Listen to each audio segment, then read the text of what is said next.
سب سے پہلے تو یہ ہے کہ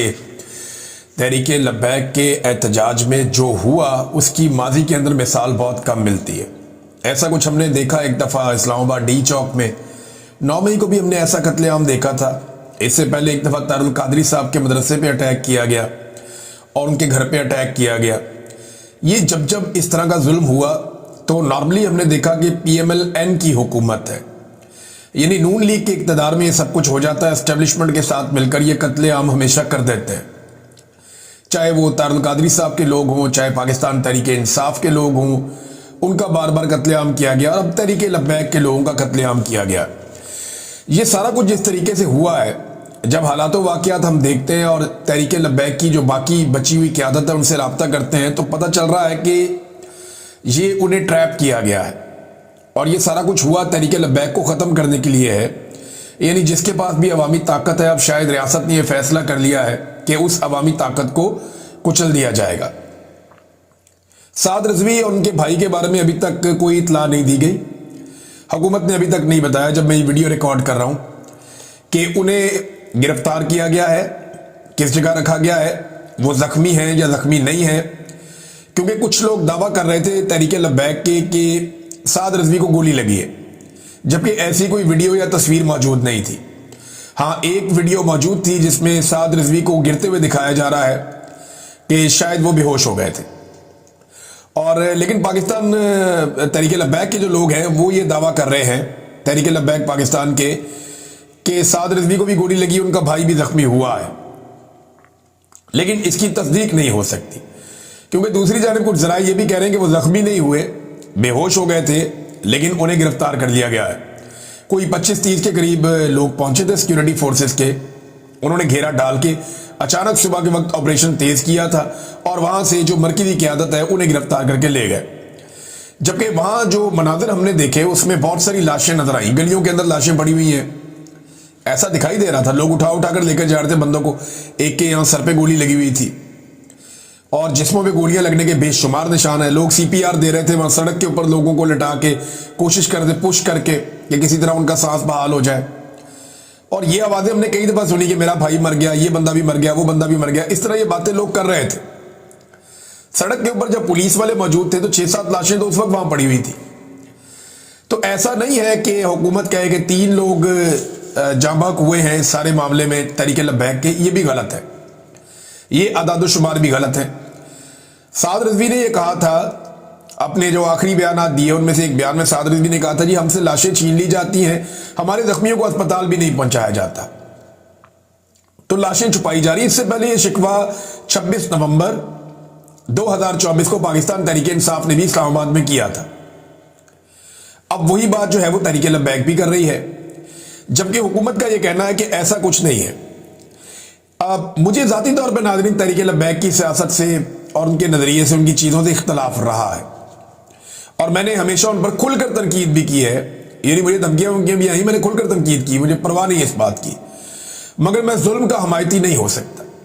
یہ ان کے ساتھ ظلم ہوا ہے، جبر ہوا ہے، جن لوگوں پر گولیاں برسائی گئی ہیں وہ لوگ نہتے تھے اور دکھائی دے رہے ہیں،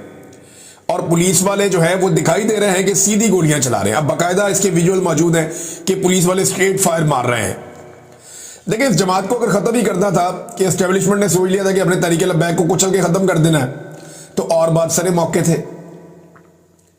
لیکن آپ غور کیجئے کہ پاکستان کی ملٹری اسٹیبلشمنٹ نے ایک تیر سے 2 شکار کیے ہیں۔ نمبر 1 تحریک لبیک کو کچل کے ختم کر دیا، اپنے طور پہ تو انہوں نے یہ کر دیا، اب دیکھتے ہیں تحریک لبیک دوبارہ کھڑی ہوتی ہے، ہو پاتی ہے، کیا کرے گی۔ نمبر 2 انہوں نے اسرائیل کو اور امریکہ کو بھی ایک پیغام دے دیا کہ دیکھیں ہم نے جو پوری دنیا میں کہیں نہیں ہوا وہ ہم نے پاکستان میں کر دیا۔ ابھی جب میں آپ سے بات کر رہا ہوں تو ان دنوں میں بھی پوری دنیا کے اندر لگاتار احتجاج ہو رہے ہیں جو اسرائیل نے کیا اس کے خلاف، اور فلسطینیوں کے حقوق کے اندر لگاتار دنیا میں احتجاج ہو رہے ہیں، مغربی ممالک میں احتجاج ہو رہے ہیں۔ برطانیہ میں کوئی 2 لاکھ لوگ نکلے ہیں، ساؤتھ افریقہ میں نکلے ہیں، یورپ میں نکلے ہیں، تو پوری دنیا میں احتجاج ہو رہے ہیں۔ گولیاں صرف پاکستان کے اندر اسٹیبلشمنٹ نے لوگوں کے اوپر چلائی ہیں۔ یہ امریکہ اور اسرائیل کو ایک بڑا واضح پیغام ہے کہ ہمارے یہاں پہ جتنی بھی ریزسٹنس ہوگی ہم اسی طرف کھڑے ہیں جہاں پہ ڈونلڈ ٹرمپ صاحب فرمائیں گے، وہاں پہ کھڑے ہو جائیں گے۔ یہ ایک بڑا پازیٹیو جیسچر دیا گیا ہے ڈونلڈ ٹرمپ کو کہ کچھ بھی ہو جائے، ہمیں لاشیں گرانی پڑے، کوئی پرواہ نہیں ہے، ہم اس معاملے پہ پیچھے نہیں ہٹیں گے، ہم آپ کے ساتھ کھڑے ہیں. ایسا لگتا ہے کہ انہیں یہ بتا دیا گیا. میں کافی عرصے سے یہ بتا رہا ہوں کہ ایسا لگتا ہے، یعنی اب لگتا کہ اب تو یقین ہو گیا کہ اسرائیل کے حوالے سے پاکستان کی پالیسی بدل گئی ہے. پوری دنیا میں کہیں احتجاج کرنے والوں کو اس طرح گولیاں نہیں ماری گئی جیسے پاکستان میں ماری گئی ہیں. اب تحریک لبیک کو کرش کرنا تھا تو کبھی اور بھی کر سکتے تھے، لیکن اس خاص موقع پہ انہیں کرش کیا گیا جب وہ اسرائیل کی پالیسی کے خلاف احتجاج کرنے نکلے تھے اور وہ اقصی کا ایک مارچ کر رہے تھے اور وہ یہ کہہ رہے تھے کہ فلسطین اور اسرائیل کا معاملہ ہے. تو یہاں پہ یہ معنی خیز ہے کہ اس وقت جب ان کے اوپر اٹیک کیا گیا تو یہ پیغام بھی پہنچایا گیا جہاں پہنچانا تھا. میں کچھ چیزیں آپ کو اور دکھا دیتا ہوں کہ پہلی بار پاکستان کے نیشنل ٹیلی ویژن چینلز پر پالیسی کے تحت اسرائیلی پارلیمنٹ کی کارروائی دکھائی گئی. ڈونلڈ ٹرمپ کی وہاں پہ تقریر اور نیتن یاہو کی خوشیاں یا ان کی سیلیبریشنز دکھائی گئیں اس وقت جب پاکستان میں فلسطینیوں کے حق میں نکلنے والوں کی لاشیں پڑی ہوئی تھی. یعنی جس وقت پاکستان میں لاشیں گرائی جا رہی تھی اس وقت پاکستان کے نیشنل ٹی وی چینلز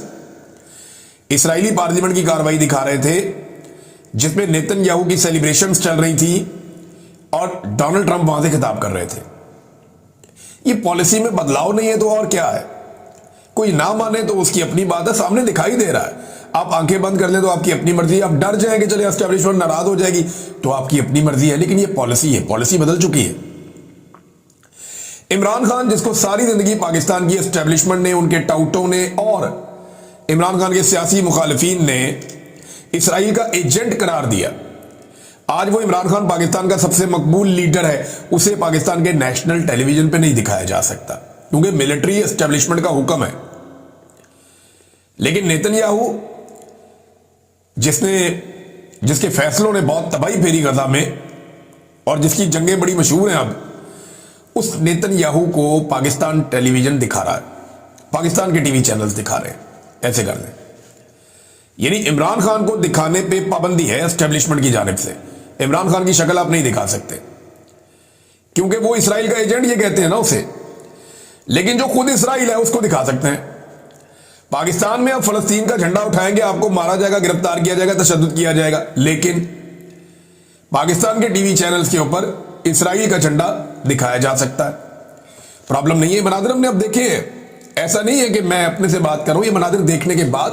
میں آپ کو ایگزیکٹلی رپورٹ کر رہا ہوں اور ساتھ ساتھ آپ یہ تصویریں دیکھ بھی رہے ہیں. ایسا نہیں ہے کہ میں زبانی کلامی بات کر رہا ہوں. ریاست نے ناظرین ایسا لگتا ہے یہ سارا کچھ پالیسی کے تحت کیا ہے. میں فضل الرحمان صاحب کو خبردار کرنا چاہتا ہوں کہ ریڈی ہو جائیں، آپ کی باری بھی آنے والی ہے. یہ ریاست ہر اس طاقت کو کچل دے گی جس کے ساتھ کچھ عوامی پریشر موجود ہے، اور یہ آئندہ چلائیں گے پاکستان کو ڈنڈے کے ساتھ. ڈنڈے کے ساتھ حکومت بنائی جائے گی، ڈنڈے کے ساتھ حکومت گرائی جائے گی، ڈنڈے کے ساتھ حکومت چلائی جائے گی.